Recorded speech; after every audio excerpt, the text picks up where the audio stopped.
வணக்கம். இது முல்லை டொம்பஸ்கோ. முதல்ல அனைத்து உயிரும் பசியாறு இன்புற்று வாழ்ந்து மடிய நானே வழி அமைக்கின்றேன் சொல்லிடுவேன். சும்மா ஒரு கேள்வி அனைத்து உயிரும் பசியாறு இன்புற்று வாழ்ந்து மடியன்னு சொல்லிட்டேன். அனைத்து உயிரும் எத்தனை உயிர் லட்சக்கணக்கில் இருக்குது. அது இல்லை மனிதன் ஒரு ஹை அனிமல், நாய் பூனை ஒரு அனிமல். அதுக்கு கண் இருக்குது, காது இருக்குது. எங்களுக்கும் கண் இருக்குது, காது இருக்குது. அப்போ மனிதன் நெடுவலும் பிரச்சனைன்னு கொண்டு வந்தால் என்ன பிரச்சனை? மற்றது இந்த ஆம்பளை பிரச்சனை. பொம்பளை ஆம்பளையால் பிரச்சனை, ஆம்பளை வருது, அது இல்லை, பாதுகாப்பு இல்லை, பிள்ளையை தந்துட்டு போனால் என் பிள்ளையை பெறுறீர்கள். உணவு உரையல் கல்வி மருத்துவம். அதுக்கு தானே இயற்கை உங்களுக்கு அதுக்கு இயற்கை உங்களை பொற்காலம் கையில் வாக்கு தந்துருக்கு. நீங்கள் வாக்கு தெரிஞ்சு அரசியல்வாதியை தெரிஞ்செடுக்கலாம். அரசியல்வாதியை பொம்பளையே தெரிஞ்செடுக்கலாம். அரசியல்வாதி சொத்து கணக்கை அந்த அரசியல் காலம் முடியும் மட்டும் அரசியல் பணி முடிய மட்டும் அந்த அதை ஒப்படைச்சிட்டு மக்களுக்கு நம்பிக்கையாக பணி செய்ய வேண்டும் என்று சொல்லி நீங்கள் முடிவெடுக்கலாம். இப்போ என்னென்று இப்போ ஐரோப்பா எல்லாம் மற்ற கர்நாடகா வளர்ச்சி அடைஞ்சிட்டு, கர்நாடகா வழியில் America, Canada, Australia, New Zealand, south Korea, சிங்கப்பூர்னு சொல்லி வளர்ச்சி அடைஞ்சிருக்கு. அப்போ நீங்கள் அவங்க கண்டுபிடிச்ச டிக்டாக், யூடியூப் வழியாக விளையாடி கொண்டு திரிகிறீர்கள். நீங்கள் முதல் உங்களுக்கு நான் சொல்கிற பதிலண்டா, முதல் நீங்கள் ஜோசிங்க, நீங்கள் முதல் என்னத்துக்கு இருக்கிறீங்களண்டு.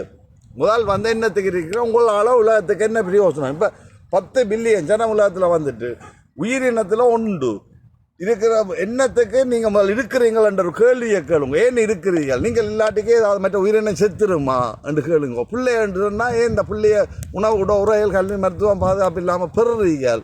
அப்போ நீங்கள் முதல் அரசியலை மாற்றி அமைச்சிட்டு இந்த இதுகளை முதல் ஏன் இருக்கிறீர்கள் என்ற கேள்வி கேளுங்க. அப்போ பூமிக்கு பாரம் இல்லையான்னு யோசிங்க. அல்லது ஒரு மரம் அதங்க அதை நட்டு இந்த மற்ற உயிரினங்களில் கொஞ்சம் நேசமாக இருங்க. முதல் நீங்கள் தேவை இல்லை என்று சொல்லி எப்போ நீங்கள் உணர்றீங்க, உங்களுக்கு ஒரு பிரச்சனையும் இல்லை. சைக்காலஜி பிரச்சனை 198% பிரச்சனை இல்லை. ஏன் இருக்கிறீர்கள்? ஏன் தின்றுறீர்கள்? இந்த கோழி, ஆடு, மாடு இதுகளை அடித்த ஏன் தின்றுறீர்கள்? திண்டுட்டு அதை மெலமாக போகுது. இது என்னது அவசியம் இல்லை. நீங்கள் எல்லாத்தையும் பூமி சுத்தாதா? இல்லை சூரியன் இருக்காதா? இந்த மற்ற உயிரினங்கள் இதெல்லாம் வேடிக்கையான கேள்விகள். இதெல்லாம் யோசிச்சாத்தான் உங்களை மரணம் காத்து கொண்டு இருக்குது. நீங்கள் எப்பயும் சாகிற மனிதர் என்று யோசித்தால் கொஞ்சம் வெளியில் வந்தால் இந்த பூமி எனக்கு தெரியும் உங்களை ஏன் வச்சிருக்குதுன்னு சொல்லி. ஆனால் கணக்க மனுஷர் தேவையில்லை. உங்களை வச்சுத்தான் இந்த இயற்கை என்ன செய்யுதுன்னு சொன்னால், இயற்கை உங்களை வச்சுத்தான் இயற்கை இந்த கண்டுபிடிப்புகளை கண்டுபிடிச்சு இந்த பூமியை ஏதாவது பூமியை பாதுகாக்கிறதும் உயிரினங்களை பாதுகாக்கிறதும் வேறு கிரகங்களுக்கு ராக்கெட்டுகளை அனுப்பி அங்கே அதுகளை கண்டுபிடிக்கிறதும் வேறு கிரகங்களை உருவாக்கலாம். வேறு கிரகங்களில் போய் இந்த உயிரினங்களை அனுப்பலாம்.